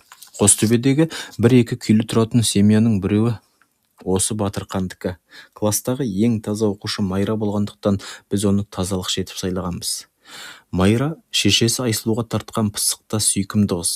Ойын десе құйынша үйіріліп жанып кетеді. Көбінесе ер балалармен достасып ойнайды. Күнде таңертең оқу бастылардың алдында Майра бізді есіктен бір-бірлеп тексеріп кіргізеді. Қолымыздың, құлақ мойнымыздың тазалығын қарайды. Мін тапса кіргізбейді. Бар, жуынып таза болып кел. Тырнағың союда етпей алып кел дейді. Майра өз қызметіне адал, қатал тазалықшы. Солқылдағанды білмейді. Кімге де болса айтқанын істетеді. Ауыл балаларының қай-қайсысы да үсті-бастарын күтуге ұқыпты емес. Қысы-жазы монша дегенді білмесе, ауыстырып отыратын таза іш киімдер болмаса, үйде кір төсекте, салаба жыртық көрпенің астында ұйықтайтын болса, қалай ұқыпты болады? Үсті-басын күтуге ұқыпсыз баланың біреуі алдыңызда отырған әңгімешіңіз. Жас кезден тазалық сақтап дағдыланбағандықтан, әрі ол үшін қолайлы жағдай болмағандықтан, таңертеңгі жуыну маған бүтін бір азап болып көрінетін. Суық сумен жуынып жатқым келмейді-ақ. Ат үсті жуынуға және болмайды. Тексеретін Майра бар. Қолдың күсін құлақтың ішіне қақ боп тұрып қалатын кірлерді қалайда кетіріп жуынуың керек. Азаптың азап емей немене. Тырнағы құрғырда өскішақ. Ызаланып отырып, бүгін алып тастасаң, ертең көз тиіп шыға келеді. Тырнақтың қаншалықты өскені астындағы кірден білініп тұрады. Ал шаш алдырушы. Мен үшін бұл азап қана емес, қасірет. Өйткені табиғат менің басыма шаш орнына ұстара өтпес қалың сым темір қадап қойған. Шашымды кім алса да бір дегеннен ұстарасы жүрмей тұтқырланып қалады. Түү, шашың шаш емес, сым темір ғой. Мұндайда қайрат шаш болады екен деп таңырқап жатқан. Шошқаның қылындай қатты шаш күшпен әрең сыпырылады. Күшпен жұмсалған ұстара басымның құйқасын қоса сыпырғандай болады. Жаным көзіме көрінеді. Тістеніп аламын да шыдап бағам. Екі көзімді бірдей тарс жұмып алам. Мықшиып жерге кіріп кете жаздаймын. Мен шашымды ұстарасы өткір, қолы жұмсақ деген адамдарға таңдап алғызатын едім. Ондай адам Әубәкір қарт. Қиныла бастасам, Әубәкір жігерлендіре біледі. Өй, жаман неме, өзің жігіт емес екенсің ғой. Біз сендей күнімізде шашымызды қабырғамен алғызатымыз, дейді. Қабырға шашты қалай алды деп таң тамаша боламын. Жуынуға қол сабын түгіл кір сабынның өзі тапшы. Ауыл қазақтары сабынды өздері жасайды. Алаботаны шауып алып өртейді де күліне май қосып қайнатады. Қап-қара сабын пайда болады. Кәдімгі қара балшық тәрізді. Әрі ауыр, әрі қатты. Қол жууға арналған кішкентай қара сабынды бұзаушық дейді. Бүтін қол бізде бола ма? Көбесі шыт-шыт болып жарылып кеткен. Жуынған кезде қара сабынның көбігі тұз құйғандай дуылдатып ашытып жібереді. Қолың кір, мойның кір деп талай рет Майра мені класқа кіргізбей қойған. Мен бірден мойындамаймын. Дау шығарамын. Менің етімнің өзі сондай қара, деймін. Жоқ, мынау еттің қаралық емес, күс, дейді Майра. Қолымның көбесін тырнап дәлелдейді. Тырналанған кезде күс көшеді де ар жағынан ақшылданып тері көрінеді. Енді мойындамасқа лажым қалмайды. Класта Майраның желке тұсында тұрамын. Үзіліске шыққанда ол қайда болса сонда барамын. Әлдеқандай бір сиқыр күш мені Майрадан алысқа жібермейді. Арқандаған атша Майраның төңірегінде ұстайды. Майра күн болса, мен күнбағыспын. Онсыз тұра алмаймын. Майра гүл болса, мен көбелекпін, айналсоқтап шықпаймын. Мектептен қайтып келе жатқанда бойымда табиғат сыйға тартқан қандай өнерім болса, Майраның алдында соны түгел көрсетуге тырысатын. Құс болып құбылжытып ысқырамын. Арық ордың қайдағы жалпақ жерін таңдап секіремін. Жаяу жарыста қалайда озбақ болып жанып салып жүгірем. Соның бәрінде де көз қиығым Майрада болады. Майраның жүзінен құптағандай белгі көрсем, немесе оның аузынан бір тамшы мақтау сөз естісем, онда Дүниеде менен бақытты адам жоқ. Жуынып тазалануды қанша азап санасам да, мен мектепке мүмкін болғанша таза келуге тырысатын едім. Қолдың күсін тұрнылап күшпен кетірем. Зорлықпен тазарған терінің түсі түте-түте болып қалады. Мейлі, алақанымды төмен қаратып, алдында жайып ұстай қалғанда, бұл батжағар қолдарымды менің қаншама азаптанып тазартқанымды Майра білсін қайта, бағаласын. Өйткені осының бәрі Майра үшін ғой. Майрадан ескерту алып, қызармас үшін, Майраға ұқыпты таза болып көріну үшін. 1, 2, сол аяқ. Күз, колхоз жұмысының аса әбігер қарбалас кез. Бір жағынан шөп орылып бітпей, екінші жақтан ал мені ора баста деп қабаттасып астық піседі. Орылған астықты басу, тазалау, 15 шақырым жердегі загот зерноға арбамен, көлікпен тасу, зияб жырту, қолдағы азын-аулақ малды қыста қырып алмас үшін жылы қоралар салу. Жұмыс көп, адам аз. Бір жұмыс қабаттасып, нашар елдің еңсесін шығарады. Трактор, комбайн секілді қуатты машиналар ол кезде жаңа пайда бола бастаған. Жұмыс түгел дерлік қол күшімен істеледі. Күш көлігі және жеткіліксіз. Қолда бар ат, өгіздің мойнынан қысы-жазы қамыт түспейді, арқасынан ер түспейді. Шетінен арық, шетінен көтерем. Салақтатып сумкасынған өкілдер келеді. Екпіндермен өрт өшіргендей. Пәлен жұмыс неге бітпей жатыр? Түген жұмыс неге бітпей жатыр? Пәлен күнде бітірмесең қырам, жоям деп келеді. Жұрт жұмысқа таң асқадан шығады, түнде бірақ қайтады. Ай жарықта жұмыс түнімен тоқтамайды. Жеке меншіктің ат, өгіздері колхоз жұмысына түгел алынады. Соқаға құлшынды бие, құлынды бие, бұзаулы сиыр жеккен күндер болған. Буаз биелердің зорыққаннан адамша шыңғырып, тікесінен тік тұрып құлын тастағанын өз көзіммен көрдім. Ауыл үстінен ат мінген жолаушы өтіп бара жатса, аяғын атын аударып алатын күндер болған. Көлік жағы әлгіндей болғанда, соқа сайман жағы тіптен сорақ. Қамыт, доға, ершіл, пострёмка, дағар секілді нәрселер мүлдем жетіспейді. Колхоз председателі, бригадирлер, ауыл совет қызметкерлері үйден үйге қыдырып, жіп, шу, киіз, тулақ, ноқта, жүген, дағар жинайды. Оған да болмаса, сен ананы тауып бересің, сен мынаны тауып бересің деп бүтін басына салық етіп салады. Сумка сынған шадыргөз Сарманов өкіл менің көз алдымнан кетпейді. Үлкен түгіл, одан бала шағада қорқап, қалтырап тұратын. Маңайындағы елді Сарманов қырып кете жаздап жүреді. Екі сөзінің бірі жаусың, колхоз жұмысына зиян кессің, атам, шабам, айдатам, шашал десе басылатын әлгіндей әпербақан өкілдерге, әй батыр, бұның қалай деп бетіне тура қарайтын адам ол кезде санасы жаңа оянып келе жатқан ауылда сирек еді. Суырдың айғырындай шақ-шақ еткен Сарманов бір күні сабақ уақытысында қамшысын бүктеп ұстап классқа кіріп келді. Тері тужурка, тері кепка киген. Галифе шалбардың құйрығында ер ғажап тозбас үшін тері қаптатып алған. Бойы шағын, жуантық, бұлтиған қозы қарны бар шәнтік адам. Қарасұр өңінің қабағын үнемі түйіп алады. Біз сыйлағаннан бұрын қорқып дүр етіп түрегелдік. Сармановтың жақсылық алып келмейтінін білгендейміз. Ол Сағатбайға жақындап бізге бір қырынан тоқтады. Так, сабақ бүгіннен бастап тоқтатылады. Мына мырқымбайларды күнде таңертең масақ алып барасың. Масақ тереді. Қарсылық айтуға Сабақбайда шама жоқ, Сағатбайда шама жоқ. Оқу тоқтап біз масақ теретін болдық. Жүнісбай классиком Сармановтан бетер шақылдауық. Таңертең ең бір тәтті ұйқының құшағында жатқан кезде терезен өрт шыққандай тақ-тақ ұрып оятады. Өзінде ұйқы деген жоқ па білмеймін. Қаңқылдаған дауысы миыңды найзаша тесіп өтеді. Тұрмасқа лажың жоқ. Апыл-ғұпыл киініп, болмашы бірдеңені қарынға салып алып, ұйқымыз әлі ашылып болмаған қабақпен кір жиып үйден шығамыз. Түскі азыққа бір бөтелке арпа, көже құйып құшақтап алғанбыз. Жүнісбай үй-үйді кезіп бір бала қоймай жинайды. Бойымызға қарай тізіп сапқа тұрғызады. Жұмысқа саппен алып жүреді. Команда беруші өзі. Еңсемізді түзу ұстап, аяғымызды дұрыс алып жүрмесек пәле қылады. Әріпбай, көтер еңсеңді. Әбек, есінеме. Ұлдақан, қалма. Төсектен ұйқы қанбай тұрғандықтан біз оңайлықпен серіге алмаймыз. Аяғымыз түзелмей бұзыла береді. Кәне жүгіріңдер, дейді Жүнісбай. Жамыраған қозша дүрлігіп, бірімізден біріміз озып араласып кетеміз. Тоқтаңдар. Тоқтаймыз. Әрқайсымыз өз орнымызды табамыз. Қашан аяғымыз түзелгенше Жүнісбай бір орында тұрғызып жер тепкізеді. 1, 2, сол аяқ. 1, 2, сол аяқ. Күлайхан, сол аяқ қайсы екен білмейсің бе? Түз аяғыңды. Тоқтаңдар. Қайта бастаңдар. 1, 2, сол аяқ. Бірім, шагым, ырш. Әлгіден гөрі сергіп қалғандаймыз. Қане, өлең айтыңдар. Мәлік баста. Мәлік ересек қыз, әрі аншы, әрі бейші, тартынбай бастай жөнеледі.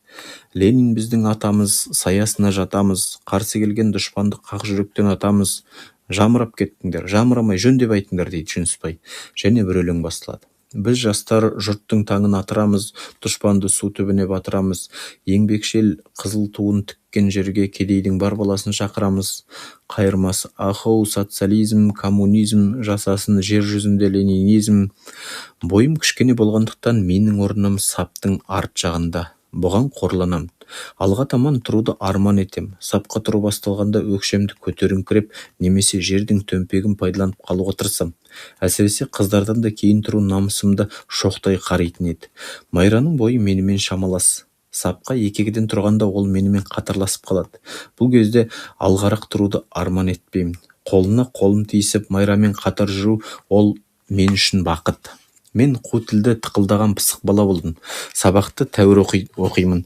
Тыз етпе жеңілтек әрі шатақ құмар едім. Біреумен дос болуым да, араз болуым да тептес. Кекшілмін. Біреуден таяқ жесем ызадан өле жаздаймын. Күндіз-түні өш алудың жолын ойлаймын. Дене шынықтыру сабағын өте сүйетін едім. Жүгіру, секіру, суға малту секілді өнерден ешкімге есе жібермеймін. Сұмдық намыс қойдым. Жұрттан кем болуды дүниенің қорлығы санаймын. Үйдегі елден ерек кедей тұрмысқа қорланам да, әкем мен ағаларымның жұрт қатарлы бола алмағаны үшін ызаланам. Үстімдегі киімдерім нашарақ, жанбосынша қатып киініп жүруді арман етем.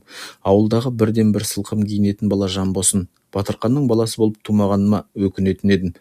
Біз жаз бойына аяғымыз күс болып, жалаң аяқ жүргенде Жанбосын бәтеңке киіп жүреді. Бәтеңке болғанда қандай, өкшесі мен табанында сәнді бедері бар, дымқыл жерге мөр басқандай болып сайрап ізі түсіп қалады. Жанбосынның аяғындағы бұжыр табан бәтеңкеге мен қатты қызығамын. Шіркін, осындай бәтеңкем болса деп арман етем. Көктем шыға бастағаннан қашан қар жауғанша менің аяғымның өз киімі өзінде. Үнем жалаң аяқ жүргендіктен табан сүйел болып қатып қалады. Оны-мұны түкең кірмейді. Кейде тоғайдың арасымен елікше орғып келе жатқанда қарағаштың сояудай мықты шөңгесі май өкшеге кірш етіп кіріп кететіні бар. Қара тікеннің уыты жаман болады. Миыңнан солқ етіп бір-ақ шығады. Ойбай деп мықшиып отыра қалып, садақтың оғындай болып қадалып тұрған тікенді күшпен суырып аласың. Бәрекеттің орны енді жаман ашиды. Бірақ оған қарап жатуға мұрша жоқ. Озып кеткен балалардың соңынан ақсаңдай жүгіресің. Біраздан соң ақсау басылады, табанға тікен кірген естен шығады. Жаз бойы жалаң аяқ жүрген аяқ крокодилдің терісіндей қара бұжыр болады. Үсті шыт-шыт жарылады. Ол жарық тереңдеп қан шығады. Су тисе ашып, жаның көзіне көрінетін болады. Шешең байғұс емдейді. Емнің түрі мынадай: жатарда қарап жүр, аяқты ащы қара сабымен тырнап отырып жуады. Сосын қалың етіп сүттің кілегейін немесе вазелин жағады. Тілім жарықтар, майды қанша сылап жақса да жұтып ала береді. Ашығанның көкесін осыдан соң көресің. Босанатын әйелше бебеулеп зарлайсың, бірақ ертесіне аяғың тәуірленіп қалғанын көріп қуанасың. Тәуір аяқпен қатарға тағы келіп тұрасың. Жүнісбай команда береді: 1, 2, сол аяқ, 1, 2, сол аяқ. Жердің бұрқ-бұрқ еткен шаңын енді жігерлене тебесің. Әдемі өмір туралы аңыз. Егін қол орақпен шалғымен ұрылады. Бірлі жарым лаборатория жұмыс істейді. Комбайн жоқ. Орылған аңыздың біз масақ тереміз. Әрқайсымыздың қолымызда ат дорба секілді бір дорба. Сол толған кезде қырманға әкеп төгеміз. Қырмандағы астық тұлықпен, аттың тұяғымен басылады. Күрекпен шырылып тазаланады. Қазіргідей әлеп-желеп тұрған механизация ол кезде біздің өлкеде дүниеге келмеген. Масақ теру ол азап жұмыс. Белің жазылмайды. Бір талдап терген масақ үндімейді. Кішкене дорбаның өзі оңайлықпен толмайды. Жалқаулана бастасаң, Жүнісбай әкіреңдейді. Жөндеп тер дейді. Жүнісбай өзі шаршау білмейді. Кей күні масақ теруге Сағатбай да келеді. Ол бірге болса шаршағанымыз білінбейді. Уақыт көңілді өтеді. Демалып отырған кезде Сағатбай неше алуан қызғылықты әңгімелер айтып береді. Сағатбай көп оқушы еді. Қолынан кітап, қағаз түспейді. Сәл ғана демалыс болса, Сағатбайды қоршап аламыз. Әңгіме айтып беруін өтінеміз. Текестің суы мен тоғайынан өзге түк көрмей, ауыл арасының өсек аяңнан басқа түк естімей, көр бала болып өскен біздің көзімізді кең дүниеге тұңғыш ашқан адам осы Сағатбай. Маңайымызды қоршаған надандықтың қара түнек тұманын сағатбай әңгімелері дауыл болып ысырып, ар жағынан бізге ұшы-қиырсыз кең өмір жарық сәуле көрсеткендей болады. Менің ыдырыс әкемнің де дүние турасында өз ұғым білімі бар. Ол маған кейде кешкі астың соңынан көңілденіп ерігіп отырып әңгіме айтып беретін. Жер стол беті тәрізді төрт бұрышты жалпақ нәрсе. Оны мүйізімен көк өгіз көтеріп тұрады. Біз бір мүйізі талып екінші мүйізіне ауыстырғанда жер сілкінеді. Аспан, көк, жұлдыз, ай, күн бәрі бір Құдайдың жаратқан.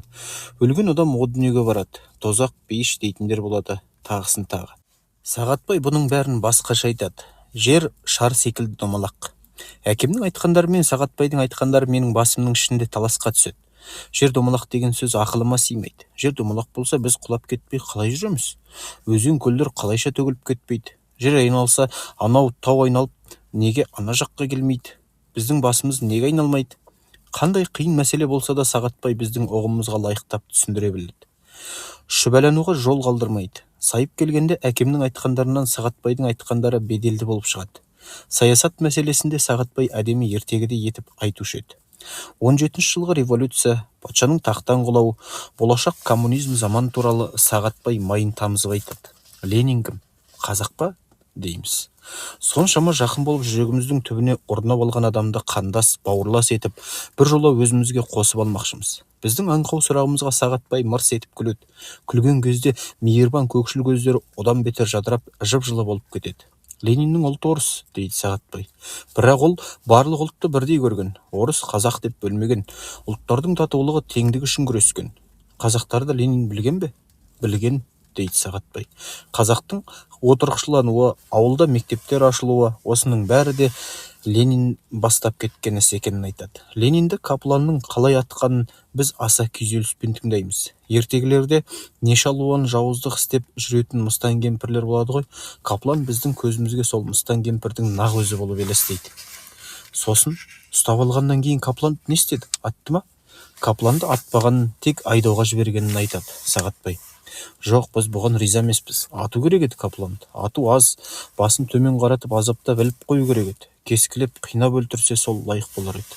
Мен қиялыммен мыстан кемпірі Каплан жасап алам. Шашы жалбыраған албастының нақ өзі. Ленинді атқан сенсің ғой. Олай болса тарт жазаңды. Қиялымдағы Капланға менің көрсетпеген азабым қалмайды. Ұрамын, атамын, асамын, отқа салам.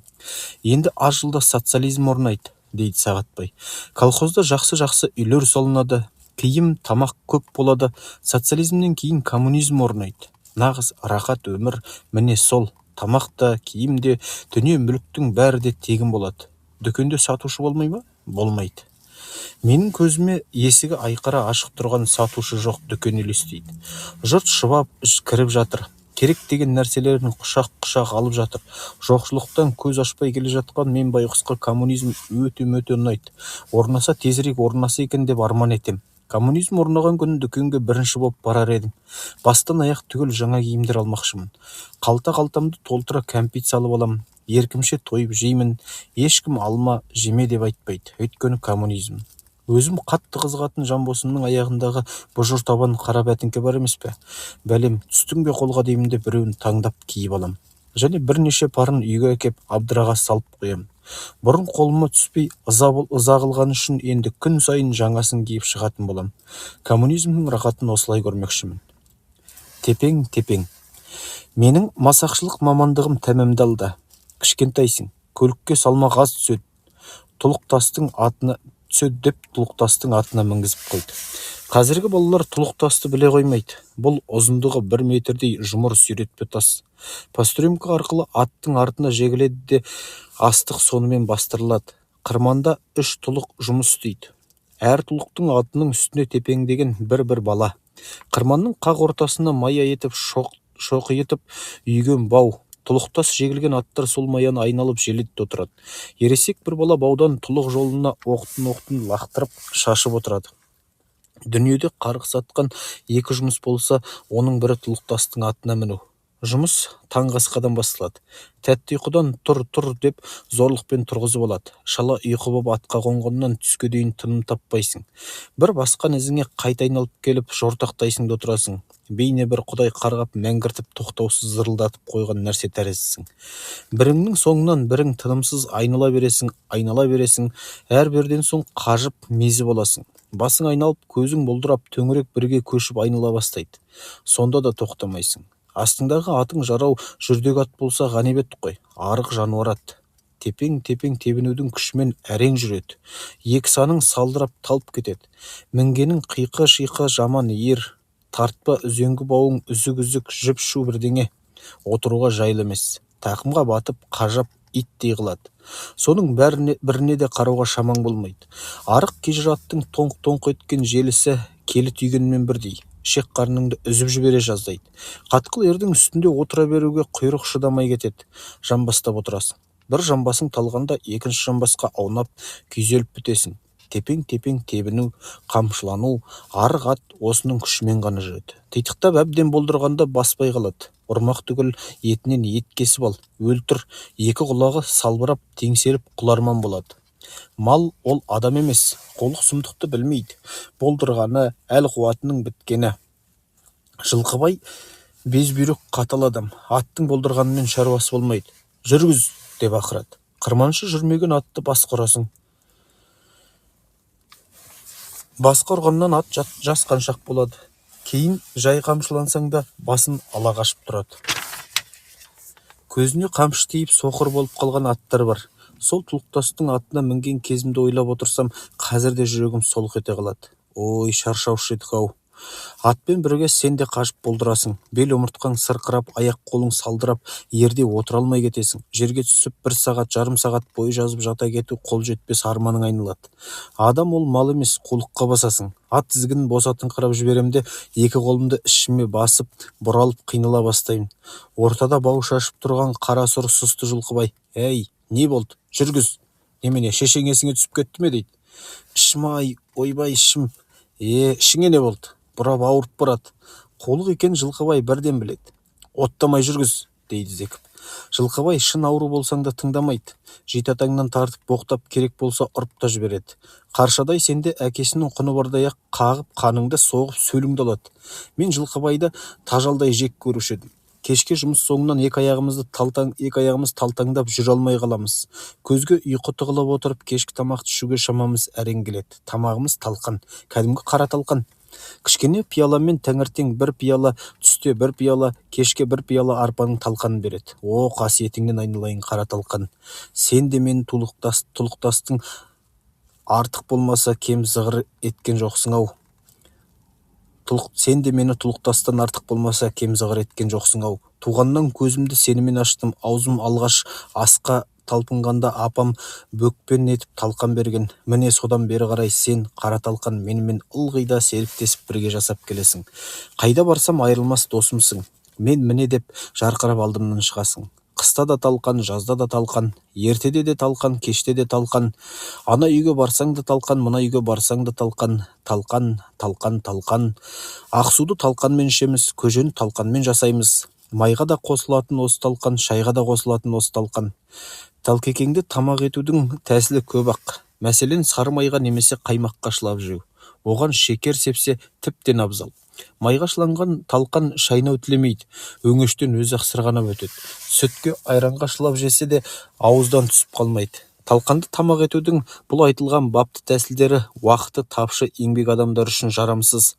Біз әуресі аз болсын дейміз де талқан тамаққа былай жаратамыз. Ортадан үлкен тай қазанда беті жыбыр-жыбыр етіп шымырлап қайнаған бір қазан қара су тұрады. Содан ыдыспен керегімізше көсіп алып, тиесілі талқанымыз үстіне саламыз. Дәмін кіргізіп тұз себеміз. Бұдан кейін қасықпен немесе ағаш қалақпен, ол да болмаса ортасынан 2 бүктеп сындырған шимен былғап-былғап жіберде аузыңды күйгізіп алмай, кәдімгі балғаймақ жеген секілді ұрттап көмегінен өткізе бер.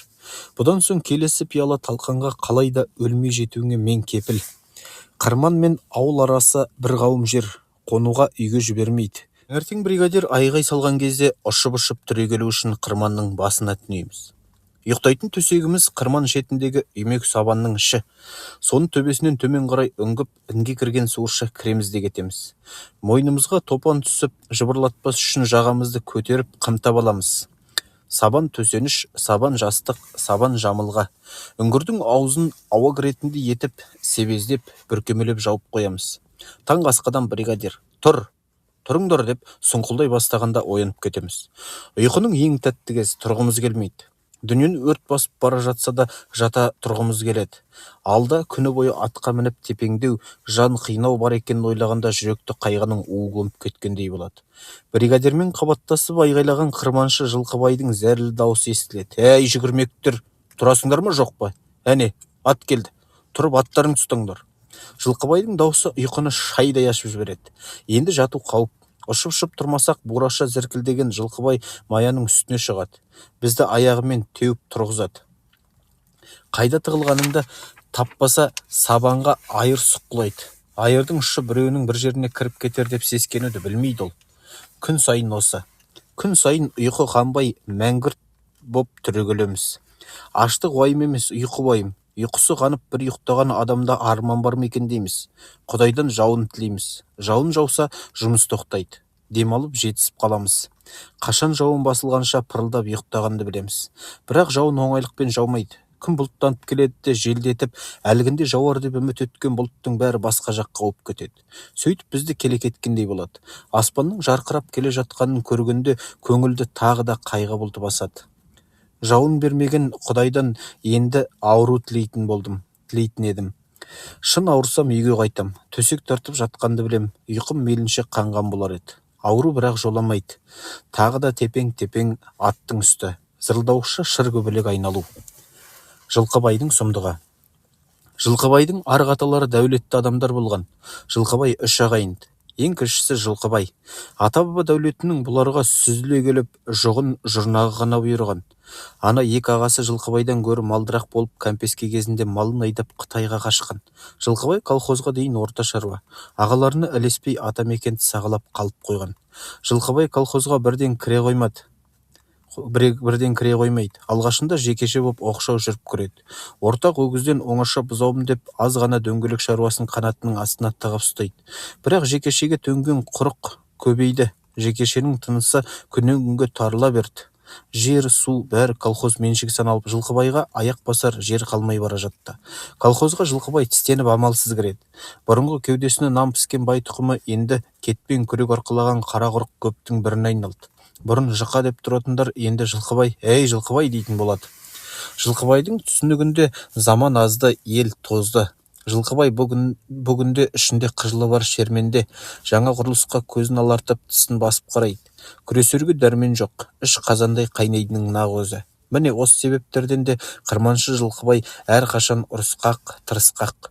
Өз-өзінен шатынап, ұрынарға қара таппай жүреді. Бізді қаталдығымен безек қақтырғанда колхоз жұмысының қамы үшін емес әрине. Ішіндегі зәрін ретін тауып төгіп қалу үшін. Шықыр-шықыр етіп қышыған тістерімен кімді де болса жалбыратып қабу үшін. Ара-тұра Жылқыбайдың да көңілденер кездері болушы еді. Ондай кезде ол қой үстіне боз тойырға жұмыртқалаған бұрынғы рақат заманды аңсайды. Бұрынғының бәрін мақтап армандап отырады. Қазіргінің бәрі де оған құбыжық. Ақыр заман тақалғаны осы да. Елдігімізден не қалды? Балаң кәпірші оқиды, түгел кәпір болып шығады, деп түңіліп, маңындағы жұртты да түңілдіріп шошытып отырған. Жылқыбай осы кезде де көп жұрттан ауқатты. Жеке меншігінде 2 жылқы, 2 сиыр, бір қауым қой кешкісі бар. Жұрт оның әр жерде тамыр таныстарына тығып ұстайтын малдары және жоқ емес деген әңгіме айтады. Жылқыбайдың асаудан жаңа үйретілген әдемі кер биесі барды. Өзі ғана мініп, қырманның маңайында арқандап ұстайды. 3 уақ қырманнан жем береді. Мезгілімен суарып, үстін тарап, балаша күтіп мәпелейді. Кер биенің үстіне өзінен басқа адам мінгізбек түгіл шыбын жорғалатпайды. Басы кішілеу, қамыс құлақ, аяқтары сидам, кер биенің тұлғасы шіркін сурет еді. Күлтеленіп қалың біткен құйрығы жерге төгіліп, сауырына тақтайдай боп, аққу мойнын жан-жағына бір түрлі кербез бұрып сәнмен қарайды. Жұмыс соңынан Жылқыбай кер биені ерттеп мінеді де түнделетіп ауылға барып келеді. Аяңы желді ескен жүрісі қандай шіркіннің. қамшы салдырмай лыпып отырады. Қасына ілескен басқа да атты кісілер болса, одан бетер желігіп шабыттанып кетеді. Өзге аттан мойны озық жүріп отырмаса, көңілі көншімей, ауыздықты қарш-қарш шайнап, тізгінді жұлқа тартып, иесінің қолын қарыстырып бітеді. Бүкіл Қостөбеде кер биемен жарысуға жарайтын ат бар ма? Бір күні менің астымдағы тұлықтасты жегіп жүрген ат болдырып жүрмей қалды. Атты отқа қойып, тұлықты доғарып, мен қырман шетінде демалып сулап жатырмын. Осы кезде қырманға өкіл Сарманов келе қалар ма? Бір тұлық неғып жүрмей қалған? Жылқыбай аттың болдырғанын айтты. Тұлықты тоқтатуға бола ма екен? Ауыстырып басқа ат жегу керек. Басқа ат жоқ, деді Жылқыбай. Сарманов ат үстінде жан-жағына қодилана қарап, андайда арықтың жағасында көкпеңбек көк жоңышқаны бырт-бырт ұрып арқандаулы тұрған кер биені көрді. Ана ат кімдікі? Ол ат емес, бие, асау бие. Кімдікі? Иесі кім? Иесі мен, деді Жылқыбай. Мініліп жүрген бие ғой. Мінілгенмен мінезі жаман, өзім әрең деп мініп жүрмін. Сарманов бұйыра сөйледі. Болдырған аттың орнына соны жегіңіз. Тұлықты 1 минутта тоқтатуға болмайды. Мініліп жүрген бие ғой, ештеңе етпейді, көндігіп кетеді. Жылқыбай одан бетер безілдеп, ойбай-ау, қамыт салынып көрмеген асау бие тұлыққа жүруші ме еді? Әуелі жеккізбейді деді. Сарманов қазір осы елдің құдайы. Айттым болды, кестім үзілді дейді. Аудан оны өкілетіп жібергенде бар билікті қолына ұстатып жіберген. Ол саудаласып жатпайды, бұйырады. Ничего, осы аттың қай-қайсысы да асаудан үйретілген. Жегіңіз, көрейік. Бір тұлықты тоқтатып қоюға болмайды ғой. Жылқыбай тұйыққа мықтап тірелді. Қара қоңыр жүзі одан бетер қарайып түтігіп кетті. Сармановты тыңдамасқа лажы жоқ. Бермеймін деп көрсін, күшпен алады. Колхозға кер биені басы бүтін алам десе алады, табады жолын. Жылқыбай бұның бәрін жақсы біледі. Кер биені қырманға жетелеп келе жатып, Жылқыбай бұрқылдап сөйлеп келеді. Мейлі, мен айтарымды айттым. Бие асау, мінез жаман десем тыңдамайсыңдар. Не үстіндегі баланы, не басқа біреуді жазым етсе мен жауапты емеспін. Сарманов пен Жылқыбайдың арасында нендей әңгіме болғанын, қырманға не үшін жетелеп келе жатқан кер бие әрине білмейді. Көздері жалт-жалт етіп, әдемі жұмыр тұяқтарымен тақыр қырманды тық-тық басқанға үріккендей боп пысқырынып қояды. Кер биенің тізгінін маған ұстатып қойды да Жылқыбай ерттей бастады. Енді мойнына қамыт кигізгел жатыр. Бұл несі? Мыналардың не ойлағаны бар дегенде кер бие қамытқа үркектеп қарайды. Терсінген қамыттан жат иіс сезініп сескенгенде қорс етіп басын аулақ алып қашады. Сарманов ат үстінен бақылап қарап тұр. Қамыт та кигізілді. Мойындағы ап-ауыр затты қолапайсыз сезінгенде кер бие бүкіл денесімен дір-дір етіп қояды. Пастрёмканың ұштары тұлыққа жалғанып жатқан кезде де кер бие бір тықырдың тақалғанын сонда анық аңғарған тәрізді. Көздерінде үрейлі ұшқын ойнап, екі құлағын бірдей жымқырып алды. Кел, мінбеймін, қорқам, дедім мен. Кер биенің асаудан үйретілген мал екенін, бұрын тұлыққа жегілмегенін жақсы білем. Және Жылқыбайдың әлгінде үстіндегі баланы жазым етсе мен жауапты емеспін деп сұмдықты тақап айтқан сөз есімде. Жылқыбай бекер сөйлемейді. Бір нәрсені болжап біліп сөйлейді. Ызадан онсыз да жарылғалы тұрған Жылқыбай, сен мінбегенде мен мінем бе, иттің баласы? Деп мені жерден көтеріп алып, үркектеп әзер тұрған биенің үстіне бір-ақ атты. Ерге жабыса қалғанды ғана білдім. Енді бітті. Болар іс болды. Енді ойбайлап тыпырласам, кер биені одан бетер үркітем. Тақымды қысып, тізгінді қымтаңқырап ұстап алдым. Жүргіз. Кер биені жүріп кетті. Артындағы тоңқылдаған ауыр тұлыққа оңды-солды қорсылдап қарап қояды. Бірден мөңкіп алып жөнелмеген соң, менің көңілім аздап та болса орнығайын деді. Арбаға тұлыққа алғаш жегілгенде аттың қай-қайсысы да азды-көпті тосырқа белеңдейді. Дегенмен кер бие өте сақмал. Құлағын бір жымқырып, бір қайшылап, жағдайды мүлт жібермей барлап келеді. Сәл бір оғаш жағдай бола қалса, атырылып алып жөнелуде даусыз. Астымдағы мал емес, тағы аң секілді маған. Кер бие тулап алып жөнелсе, не істеймін деп оны да ойлап келем. Ондайды тоқтатам, еркіме бағындырам деп әуре болу бекершілік. Тек өлмесімді, өз басымның аман қалуын ойлауым керек. Кер бие тұлық жолын бір айналды, екі айналды, үш айналды. Енді ештеңе бола қоймайтында менің де басқалардың да көздері анық жетті. Кәне жүрмеген? Жүрді ғой. Толыққа жүрмейтін ат бола ма? Шетіңнен қырсығып колхоз жұмысына кеселдік келтіргенді ғана білесіңдер, деп Сарманов Жылқыбайға және бір шүйіліпте орта қазан тұрған үйге қарай кете барды. Жылқыбай үнсіз, ортадағы мая азайып таусылайын деген. Баудың қалған құтқанын ол тұлық жолына айырмен шаша тастап, әкесі бүгін өлгенде қабағын қарыс түйіп алған. Өтпей қайтсын. Кер бие оның ең бір аяулысы еді. Үстіне өзінен басқа адам мінгізбеуші еді. Мініп пайдалануынан да мәпелеп күтуі көп болатын. Сол аяулысы колхоздың ең бір ауыр да оңай бітпес жұмысына жегілді. Енді кер бие болудан қалады. Колхоздың көн тулақ қыршаңқы аттарының біріне айналады. Дәніккен колхоз енді оны иесіне оңайлықпен қайтармайды. Жылқыбайдың еңсесін жаншып алған міне осы ойлар. Қара тастай тұңғиық ауыр ойлар. Мен екі тұлықтың соңында келе жатырмын. Жылқыбай ортада. Тұлық жолына төселген астықты деміл-деміл айырмен қопсытып аударыстырып тұр. Біз жақындап келгенде қопсытпай тұра тұрудың орнына неге екенін екіленіп кетеді. Жерден басын көтермеген қалпы сабанды әуелетіп шашады. Айырдың жарқ-жарқ еткен болат ұшы аттың бауырына тие жаздап қалады. Жылқыбайдың қолындағы айырға мен секемдене қараймын. Оның ойында сұмдық бірдеңе барын жүрегім сезе бастағандай. Айыр түгіл оқыс қопсытылған сабанның бір талы шабына тиіп кетсе, кер бие сөз жоқ алып жөнеледі. Осылайша мен жылқыбай мені аңдыған минуттар өтіп жатты. Қасына және бір келіп қалғанында жылқыбай ойға алған сұмдық ісін істеп те үлгерді. Сабанды көтере сілкіп қопсытқан болып айырдың өткір ұшымен кер биені тақыр шаптан түртіп жіберді. Аңдып келе жатқан мен анық байқап көріп қалдым. Кер бие оқ тиген тағыша қорс етіп ала жөнелді. Қырманнан шығып артындағы тұлықты сарт еткізіп тепкілеп лағып барады. Бұл ара егіні орып әкетілген аңыз еді. Әйтеуір жер жұмсақ. Қырман жақтағы жұрт соңымнан улап-шулап жатыр. Осындай бір сұмдықтың болып қалуын әуел бастан күткендіктен мен онша саса қоймадым. Ақыл тоқтатып, енді қалайда мерт болмаудың жолын қарастырдым. Осындай ат алып қашқан кезде өлетіндердің көбі аяғы үзеңгіде ілініп, сүйретіліп, содан өледі. Бұны мен талай естігем.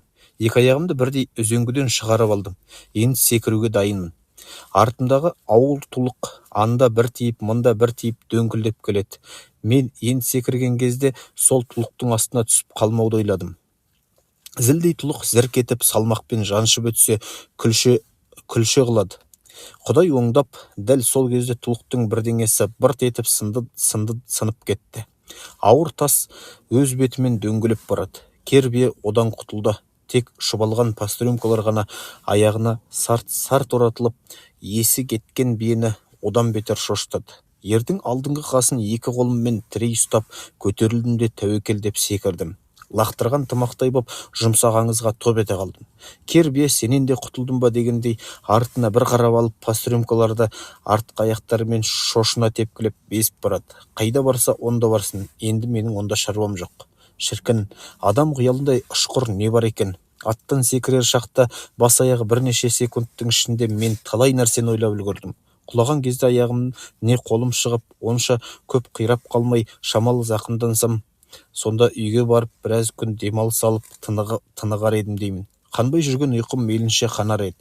Қырсық Құдай менің бұл тілегімді де бермеді. Құлап түскен бетте өзім сынамаққа орнымнан ұшып түрегелдім. Сөйтсем 4 мүшем бірдей сау. Зақымданбақ түгіл мұрнымда қанамаған. Тек бетімнің, қолымның әр жерінен егіннің тікірейген боясы болар-болмас қанатып тырнап кеткен. Бұған бола мені үйге ешкім жібермейді. Еңбегім еш кеткендей болып біраз ренжіп қалдым. Пәлені өзі істеп алып жылқыбай енді айтқаны келген адам болып масайрап жүр. Әне, мінезі жаман ол иттің деп айтпадың ба? Мен мал аяғындай көріп қалдыңдар. Бәрінен де біреудің қаршыдай баласын жазмығыла жаздады ғой. Әңгіменің үлкені міне сонда болатын еді. Қайта байғұстың ажалы жоқ екен. Жылқыбай менің таңдайымды көтеріп, жерден топырақ алып тастап ырым қылып жүр.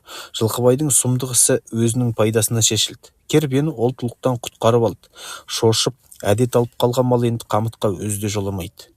Бұның неге бұлай болғанын анық-қанық білетін куә мен ғанамын. Сармановқа осылай деп сарнап айтып берсем, жылқыбайдың аяғы көктен келер еді. Бірақ мен біле тұра айта алмаймын. Қорқамын жылқыбайдан. Сұмдығы көп қаныпезер жылқыбайдан мен ғана емес, жұрттың көбі қорқады.